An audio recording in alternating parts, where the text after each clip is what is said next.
It started like any other night. Same fluorescent lights buzzing overhead. Same scuffed linoleum floors that squeaked under my shoes. Same abandoned coffee mugs collecting dust near the sink. The air was too cold. The silence too thick.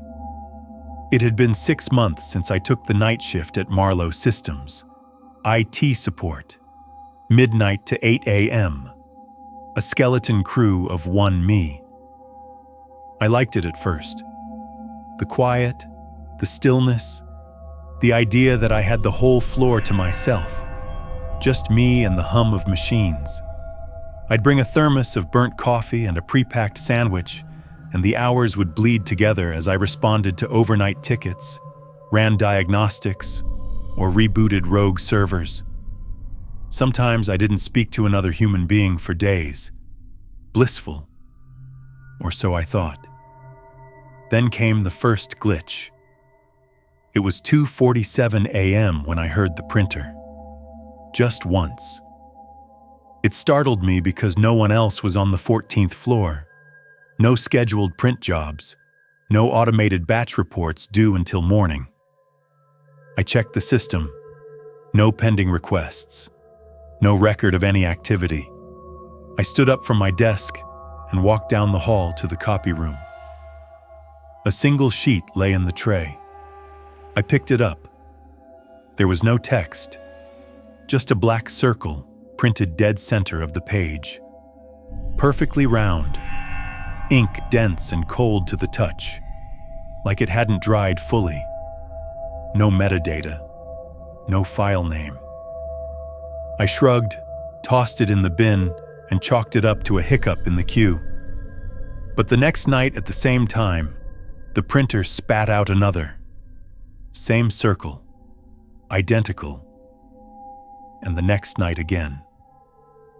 The rest of the office was normal. My logs were clean, no intrusions, no errors, but something began to feel wrong. I would hear the vents whisper when the AC wasn't on, catch glimpses of movement down long corridors that should have been still. Once in the reflection of the office window, I saw a shape walk behind me. I turned nothing. I even checked the security cameras, but the feeds had skipped the exact 5 seconds the motion occurred. People say the mind plays tricks on you in isolation. They're right and also wrong.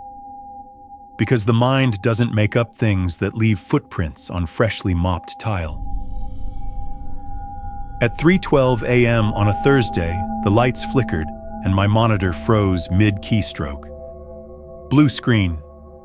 Then the system rebooted and opened an unauthorized terminal window on its own. Accessing local system. Override sequence detected. Rerouting logs to B2. B2. There was no B2. The building had a basement, sure, but only one B1 was the old mailroom sealed off and unused. I opened the access panel. To my surprise, B2 was listed, but grayed out, hidden. I stared at it for a long time, hand hovering over the elevator controls. Eventually, curiosity won. I swiped my badge. It beeped red. I overrode it using a maintenance code I probably shouldn't have remembered. The elevator doors opened with a hiss. I descended. The elevator stopped with a jolt. Dim red lights lined the hallway pipes overhead. The walls were raw concrete, cold and sweating. It smelled like mold and rust. I stepped out. No signage, no doors. Just a narrow passageway sloping deeper into the earth. I walked for what felt like 20 minutes. Then I found IT room. At least I think it was a room. It was too dark to see more than a few feet ahead. At its center, a chair. Facing the wall, something sat in it. I didn't get close enough to see. I froze in place, heart thudding. Then from the darkness, a voice like mine whispered, "You don't leave until it knows your name." I ran back in my apartment. I tried to make sense of it. I didn't sleep, I didn't eat. The next night, I called out sick, first time in 6 months. I expected relief. Instead, at 2:47 a.m., the printer in my apartment began printing. I don't own a printer. I checked the source. The job originated from Marlow 14/Shadow Root B2. The paper bore the same black circle, except this one was cracked. Hairline fractures spreading outward like veins. I turned on all the lights, slept in the bathtub. The walls felt too thin, the floor creaked even when I held still. I knew then. I had brought it home. Or maybe I never really left the building back at work. Things had changed. Slightly at first. Doors were mirrored now where there hadn't been mirrors. The break room clock ticked backward. My own reflection stared at me a moment too long before mimicking me. Slack messages appeared that I never typed. A channel appeared called Number Witness. Only I had access. Inside were hundreds of messages, videos, photos, text logs, all showing the same thing: me, sleeping, eating, typing, watching myself from different angles like surveillance feeds I didn't know existed. The figure in the chair started to appear in other places. Once in the lobby, reflected in the polished floor tiles. Once in the glass of the coffee machine. Always facing away, always still, always watching somehow, without eyes. I stopped trying to rationalize. This wasn't tech. This wasn't mental. This was something deeper. The building itself had rules, rituals, layers, like an operating system running hidden processes, and I had triggered one. At 2:47 a.m. every night, the same sequence played out. Printer activates, terminal logs change, chair figure appears. Reflection anomalies, like clockwork. Like a loop, I started forgetting things. Waking up at work, unable to recall how I got there. Emails I don't remember writing. Conversations with coworkers who no longer exist. A man named Kellen kept showing up in my logs.